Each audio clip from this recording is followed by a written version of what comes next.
Hello and welcome to today's episode of Pirate News. I'm Kara Eckert. And I'm Greg Mehlin. On today's broadcast, we will be bringing you news from around the campus and across the country. We will also bring you your Seton Hall sports update and your 5-day weather forecast. Seton Hall's Stillman School of Business undergraduate program rises in the national rankings. The school is now ranked at 106 in the nation in the U.S. News and World Report metric, up 10 places from last year.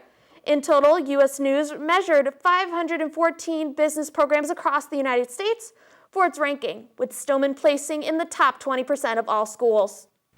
Earlier this year, the New Jersey State Conference of the American Association of University Professors issued a warning to Seton Hall's administration about its reorganization plan. The NJAAUP argued the administration violated shared governance standards. In addition to the NJAAUP, many students were upset with how the administration handled the situation. Both parties are disgruntled because they claim the administration carried out the process in secret with little to no input from the students or faculty and used poor timing by the starting of the process at the end of the pandemic. Seton Hall administration is likely to carry out the efforts regardless of the votes of the current faculty. Seton Hall social work professor Juan Rios hosted a virtual reality showcase and preview for professors, students, and local police officers at the Teaching, Learning, and Technology Center at the university. This virtual reality program is a tool intended to increase empathy and decrease implicit bias, said Rios. For social workers and police officers, empathy can be a core component of successful case and incident management.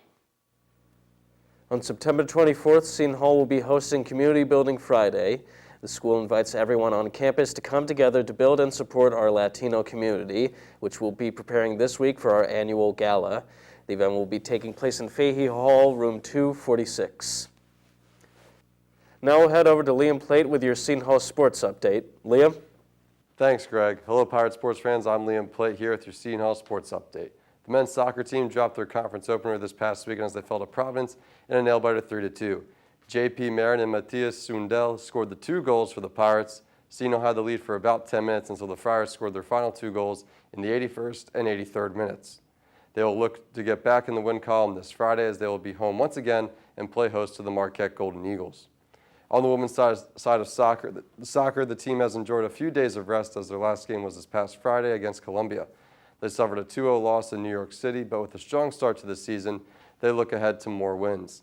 The women's team will start their Big East campaign today as they will be in Villanova, Pennsylvania to take on the Villanova Wildcats at 3 p.m. Lastly, on the court, the women's volleyball team bounced back on Tuesday after a weekend of 3 straight losses. The squad was able to sweep NJIT in Newark to get themselves back on track. The team was led by Madeline Matheny with 9 kills and Julia Wilkins with 6.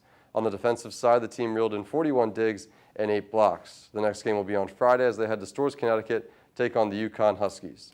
That'll do it for your Seton Hall Sports Update. Once again, I'm Liam Plate. Now back to Greg and Kara with your local news. Thanks, Liam. Essex County's Hazardous Household Waste Collection Day is returning on Saturday, October 2nd from 8:30 a.m. to 4 p.m. at the Essex County Public Works Department in Cedar Grove. This free event allows Essex County residents to dispose of hazardous household materials such as propane tanks, pool chemicals, and cleaning fluids. All one needs to do is to bring proof of residence. For more information, contact the Essex County Utilities Authority at 973-792-9060 or go to www.ecuanj.com. Best Friends Animal Society, an animal welfare organization dedicated to saving dogs and cats in shelters, is currently preparing to host its very first Dogs in Politics event this week, a cocktail party to feature lawmakers, journalists, and canines. CEO Julie Castle has expressed her hopes to bring together animal lovers from both sides of the nation's divided political spectrum. Now we will go over to Joe Camarota for your 5-day weather forecast of the South Orange area. Joe? Thanks, Kara. Hi, Pirates. I'm Joe Camarota, and I'll be providing you with your 5-day weather forecast for the South Orange area. Today, expect some rain with a high of 75 and a low of 64. Tomorrow, it's more the same, with rain again and a high of 71. At nighttime, it will get down to a brisk 57 degrees. Now, on to the weekend.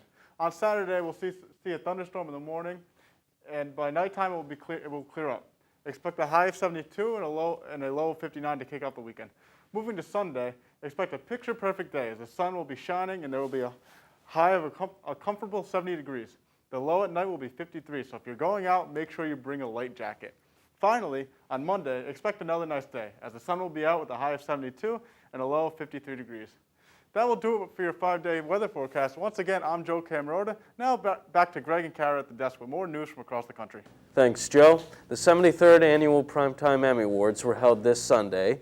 Major winners of the night included Ted Lasso, The Queen's Gambit, and The Crown, which pulled off a historic sweep, winning every award in the drama categories, coincidentally only a year after the comedy categories had a similar full sweep. McDonald's plans to drastically reduce the plastic in its Happy Meal toys worldwide by 2025. On Tuesday, the company announced that they would be working with toy companies to develop new ideas when it comes to their Happy Meal toys, including 3D cardboard superheroes that kids can build or plant-based board games. McDonald's also said they are exploring using recycled plastic toys to make new restaurant trays. That'll do it for today's episode of Pirate News. I'm Greg Mehlin. And I'm Kara Eckert. Thank you so much for watching and have a wonderful day.